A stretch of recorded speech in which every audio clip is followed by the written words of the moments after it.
Pessoal, agora nós vamos estudar uma outra parte importante. Nessa parte conceitual do começo da aula, ela fica até repetitiva em alguns tópicos, mas ela é muito importante, vocês não têm ideia, né?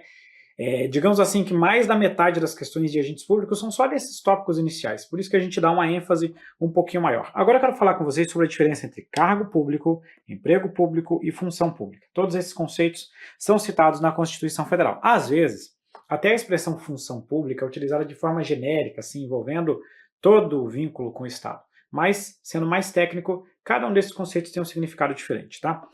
Vou começar a falar com vocês sobre o que seria o cargo público, tá? Esse é o nosso primeiro conceito, tá? Cargo público é aquele tipo de vínculo com o Estado que é ocupado pelos servidores públicos.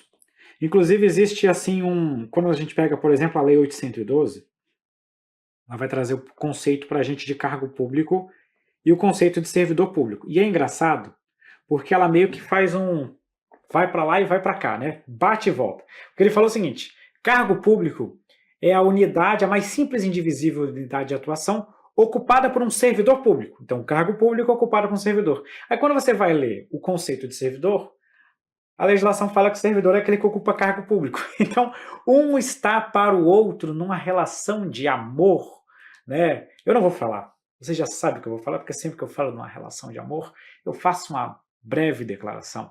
Mas eu vou deixar essa declaração para todos vocês nesse momento, tá? Quando nós falamos de cargo público, o regime de cargo público é um regime estatutário. Sempre que eu falar de regime estatutário, pense num regime jurídico de direito público, que é um regime definido em lei. No âmbito federal, esse regime estatutário é o regime, por exemplo, da Lei 812. É um estatuto, né? É uma lei que traz essas regras, tá? Então, quando a gente fala de estatuto, entenda como um regime previsto em lei. Por fim, esse tipo de regime, em regra, é o regime que é adotado nas entidades de direito público. Então, aqui é o seguinte: você não encontra o regime de cargo público em entidade de direito privado. Esse regime aqui é próprio da administração direta. Depois nós vamos ver que existem algumas exceções, mas é o que você vai encontrar na administração direta. É o que você vai encontrar nas autarquias, que são entidades administrativas de direito público, então é natural encontrar nas autarquias, e vai encontrar nas fundações públicas de direito público. O que seriam fundações públicas de direito público? Fundação pública de direito público é aquela fundação autárquica, né? Autarquia fundacional. Vamos falar agora do regime de empregos públicos. O que são os empregos públicos? Vamos falar um pouquinho sobre o emprego público. O emprego público já é o regime ocupado pelos... Deixa eu trocar aqui a cor. Emprego público é o regime que é ocupado por um empregado público. Então veja que é meio parecido com o que acontece no cargo público. O cargo público é ocupado por servidor público. O emprego público é ocupado por um empregado público. Tá? Então é essa relação que nós temos aqui. O vínculo, nesse caso, a relação, é de vínculo contratual. Por que contratual? Agora o vínculo não está na lei. Nós temos uma lei, que é a CLT, mas a CLT ela apenas define assim as diretrizes, ela apenas define as regras, né, gerais. Só que o vínculo em si ele vai estar no contrato de trabalho. É o contrato firmado que vai definir quais são os direitos, benefícios e etc. e tal, claro, se submetendo ao que está na CLT. Trata-se, portanto, de uma relação bilateral. É uma relação bilateral. Deixa eu contar uma coisa para vocês. Normalmente, a gente pensa que o regime estatutário é sempre mais vantajoso do que o regime de emprego público. Mas isso não é uma verdade absoluta. Deixa eu contar para vocês o porquê que isso não é uma verdade absoluta. No emprego público, como o regime ele é contratual, ele é bilateral, ele só pode ser alterado se houver acordo das partes. Então vamos pensar o seguinte: você prestou um concurso público, ingressou na Petrobras. Está trabalhando lá na Petrobras, a Petrobras chega e faz uma proposta para você. Cara, vamos mudar aqui esse teu regime de trabalho, essas suas regras aqui? Concorda? Concordo. Não concorda? não tem como mudar. A relação é bilateral. Eu sei que na prática, né, você acaba, não, vou ter que ir, né, porque eu não tenho estabilidade, às vezes acaba sendo. Mas tem que ter um acordo, tem que ser bilateral. Agora, no caso do cargo público, que é um regime previsto em lei, se a lei é alterada, pouco importa a vontade do servidor. Ah, mas eu não quero isso aí. Beleza, mas a lei mudou, ela vale para você. Então, de certa forma, o cargo público, apesar de ter mais garantias, etc e tal, ele tem pelo menos uma desvantagem, que como o regime é legal, se a lei é alterada, você perde aquele benefício, exceto quando já configurou o direito adquirido. Eu posso citar como exemplo para vocês a licença prêmio por assiduidade. Se você tinha X anos de exercício sem falta, você ganhava essa licença prêmio por assiduidade. Era tipo um período de férias mais prolongado. Essa licença foi revogada na Lei 812. Mesmo que você já tivesse no serviço público, você perde esse benefício. Não, se você já adquiriu algumas, essas você pode gozar como direito adquirido. Mas novas você não ganha mais. Por quê? Porque a alteração é da lei. Se a lei altera, você perde esse benefício. Então tem pelo menos esse ponto, né, essa curiosidade aqui para trazer para vocês. E aqui vem um ponto interessante, tá? Lá no regime de cargo público, eu falei que o cargo público você só encontra na administração direta, autárquica e fundacional. No regime de emprego público, eu não posso fazer essa afirmação categórica. Não posso falar que é só. Eu posso falar para vocês assim, ó, em regra. Em regra, é o regime que você vai encontrar nas entidades administrativas de direito privado. Quais seriam as entidades administrativas de direito privado? Empresas públicas, sociedades de economia mista e também as fundações públicas de direito privado. Mas por que eu coloquei em regra? Porque deixa eu contar uma coisa para vocês. Se você me perguntar, eu posso ter regime de emprego público na administração direta, autárquica e fundacional? Pode. Existem algumas situações. Primeira situação que eu vou contar para vocês. Lá em 1998, houve uma reforma administrativa chamada de reforma administrativa, reforma gerencial, lá em 98. A reforma de 98, ela acabou com o regime jurídico único. Ele não existia mais. Só que em 2007, o STF restabeleceu o regime jurídico único, porque houve um problema na tramitação. O STF não discutiu a constitucionalidade em si. Ele falou que houve uma falha na tramitação. Aquele negócio de 2 turnos nas 2 casas não foi observado. Então nós voltamos a ter o regime jurídico único. O que acontece? Nesse período, de 98 a 2007, teve contratação de empregado público na administração direta, autárquica e fundacional. Então você pode ter emprego público.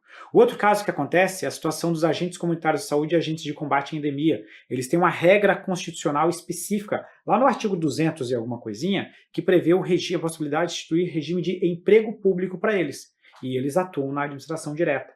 Então nós temos algumas exceções dentro da Constituição Federal. A regra é na entidade de direito privado, mas também pode ter na entidade de direito público. Eu chamo essa ressalva para vocês, porque às vezes aparece uma questão assim, o empregado público da autarquia, aí o aluno pega, não, essa está errada. Calma.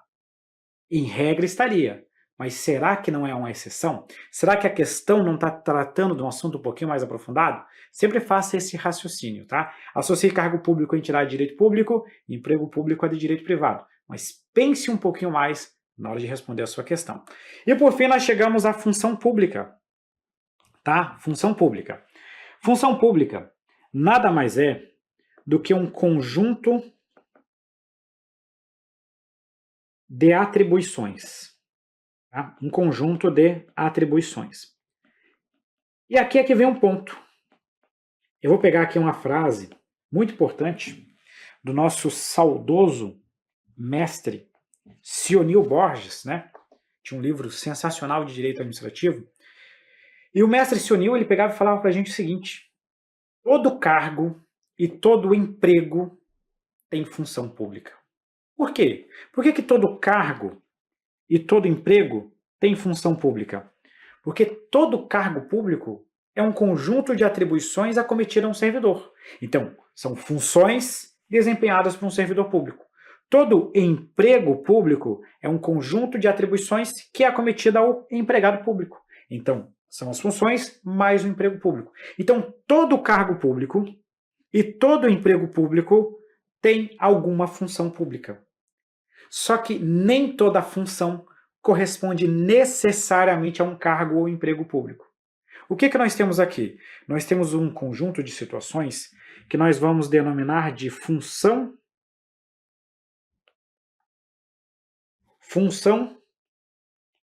autônoma. O que é a tal da função autônoma? A função autônoma é aquela função que não é relacionada diretamente a um cargo ou uma função. São duas situações em que você vai encontrar isso aqui de função autônoma. Quais são as duas situações? Situação número 1, a função temporária. Deixa eu contar uma coisa para vocês. Imagina a seguinte situação. Uma universidade pública federal tem 5 cargos de professor. 5 cargos de professor. Os 5 cargos estão ocupados. Os 5 cargos estão providos. Nós temos 5 professores trabalhando. Um dos professores, na verdade, uma professora engravidou. E, perto do nascimento da sua filha ou do seu filho, entrou de licença. Pergunto para vocês, os 5 cargos estão ocupados? Sim, os 5 cargos estão ocupados. Como é que eu vou substituir esse cargo? Eu vou contratar um temporário. Como é que eu vou contratar um temporário se os cargos estão ocupados? Aí é que vem a jogada. Temporário exerce função pública, mas não ocupa cargo público. O cargo público está ocupado, mas ele vai exercer uma função temporária. Então, por isso que é um exemplo de função autônoma. Segunda situação. 2. A tal da função de confiança. O que é a função de confiança? Função de confiança é um conjunto de atribuições de direção, chefia e assessoramento que pode ser exercida, desempenhada por um servidor público efetivo. Ah, professor, mas não está associado ao cargo público? Não, o cargo público ele já tem aquelas atribuições, mas você pode ser designado para uma função de chefia. Exemplo, você trabalha num setor, vamos pegar um servidor do INSS. Ele trabalha no setor que tem 9 servidores.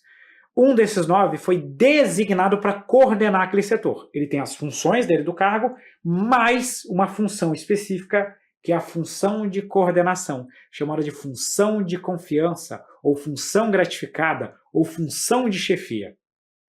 É uma função autônoma, uma função além daquelas atribuições que ele já exerceria naturalmente, tá? Show de bola! Fechamos aqui o conceito de cargo público, emprego público e função pública. Vamos avançar aqui e resolver uma questão, tá? Essa questão pega e nos diz o seguinte. Os cargos em comissão também são chamados de cargos de confiança e, de acordo com a Constituição de 88, só podem ser contratados para funções de direção. Errado. Por que está errado? Porque você tem as funções de direção, chefia e assessoramento.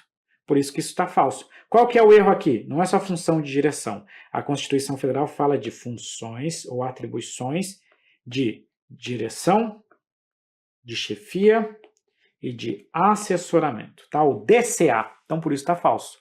Denomina-se cargo público o conjunto de atribuições e responsabilidades que são previstas na estrutura organizacional e que devem ser exercidas por empregado público. Notes.